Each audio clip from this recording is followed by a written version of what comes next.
الله شيئا وأولئك هم وقود النار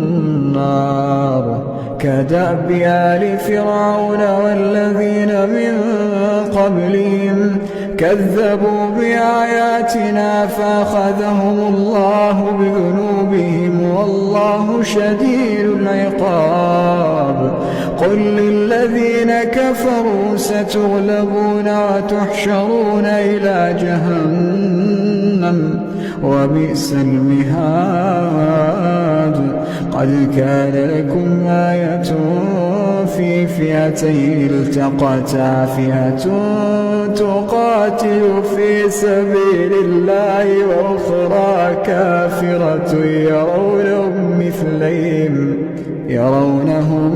مثليهم رأي العين